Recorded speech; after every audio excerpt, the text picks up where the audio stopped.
Hi France, எல்லோருக்கும் வணக்கம். இப்போ பாருங்க, எங்கள் ஒய்ஃப் படித்த பள்ளிக்கூடம் வந்திருக்கிறேன். அப்போ கொஞ்சம் இந்த பள்ளிக்கூடம்லாம் இல்லைங்க.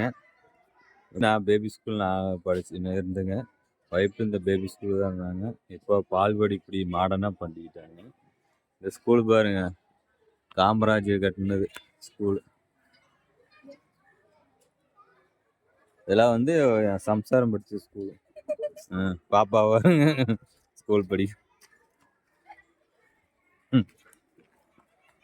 பார்த்தீங்களா? வீடியோ எடுக்கிறதுக்கு இது பண்ணுவாங்க. இப்போ பாருங்க, இது பண்ணுறாங்க. இது மெயின் கேட்டு பேக்கில் பார்த்தீங்கன்னா இந்த ஸ்கூலையும் ஒய்ஃப் இங்கே தான் படித்தாங்க. பார்த்தா ஒய்ஃப் படித்த ஸ்கூலுக்கு கொண்டு போய் கேன் போட்டு வந்தேங்க, தண்ணி கேனு. நான் அடிக்கடி போவேன், கேன் போடுறதுக்கு போவேங்க. போனாவே அவங்க ஞாபகார்த்தமாக இருக்குது. காமராஜ் இருக்கிற பேரில் கட்டினதுங்க, கருங்கல்ல கட்டியிருக்காங்க.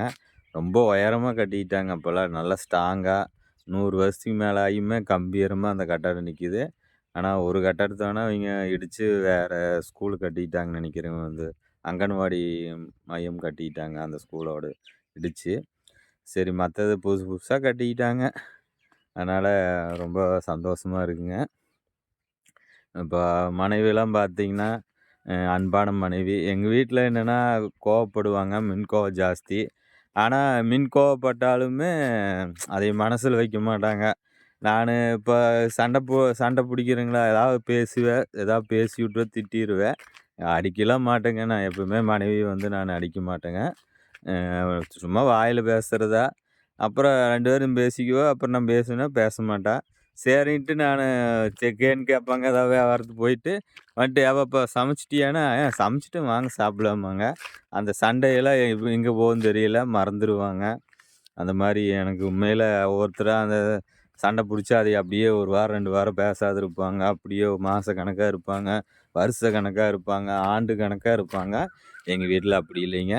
ஒரே நிமிஷம்தான். அடுத்த நொடியே நம்ம பேசணும்னா நம்மக்கிட்ட பேசிடுவாங்க. அதுதான் அவங்களுடைய குணங்க, நல்ல குணம். குழந்தைகள் அப்படித்தான். நான் திட்டுவேன். எதுக்கு திட்டுறேன்னா, அவங்க வேலையை அவங்க பார்த்துட்டு, இப்போ ஸ்கூலுக்கு எழுந்திரிச்சாங்கன்னா அவங்கள சீக்கிரம் ரெடி ஆகிட்டாங்கன்னா காலையில் நேரமாக சாப்பிட்டு ஸ்கூலுக்கு போனால் கொஞ்சம் நல்லா படிக்கலாம். சாப்பிடாத பசியாக போனோம்னா அப்புறம் ஆயிரம் வைப்பாங்க. அது வெயிலாக இருக்குது, மயங்கி விழுவாங்க.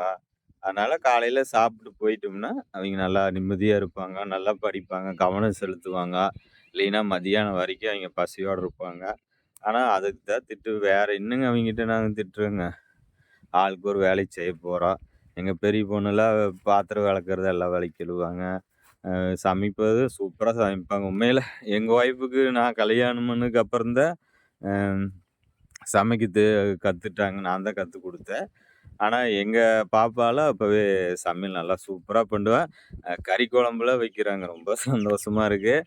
தக்காளி சாப்பாடு ஆக்குவா. நாங்கள் ஆக்குனா கூட வர வரன்னு இருக்குது. ஆனால் என் தங்கை பெரிய பொண்ணு ஆக்குனானா நல்லா பசலையாக இருக்குது. நல்லா சாப்பிட்றதுக்கு நல்லா இதாக இருக்குது. அந்த அளவுக்கு சாப்பாடு சூப்பராக செய்வாங்க. உண்மையில் படிக்கிறது நல்லா படிப்பாளுங்க. அப்புறம் சின்னவள் நல்லா படிப்பாங்க. அப்புறம் நீங்கள் கேட்கலாம், ஒய்ஃப் ஸ்கூலுங்கிறீங்கன்னு வைங்க. ஒய்ஃப் வந்து வேறு யாரும் இல்லைங்க, மாமா பொண்ணு தாங்க.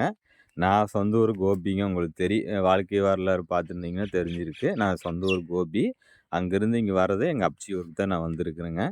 அதனால தான் எங்கள் ஒய்ஃப்னா, நான் பால்வாடியில் வந்து குழந்தைய எங்கள் அப்ச்சி இருக்கும்போது பால்வாடியில் இருந்தேங்க. அவ்வளோதான், அதுதான் ஞாபகம்.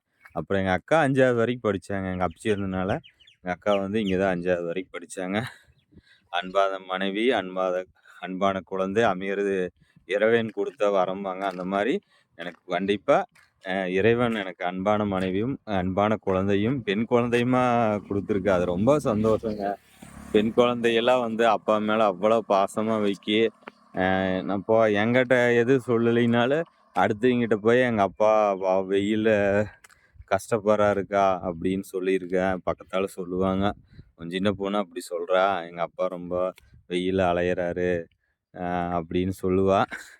ஏன்னா எனக்கு அந்த மாதிரிலாம் இருக்கிறதுனால நான் உண்மையில் பெண் பிள்ளைய பெற்றது ரொம்ப சந்தோஷம். எனக்கு இந்த குழந்தை இப்படி சொல்லுமா அப்படிங்கிறதுமே எனக்கு ஒரு நம்ப முடியாததாக இருக்குங்க.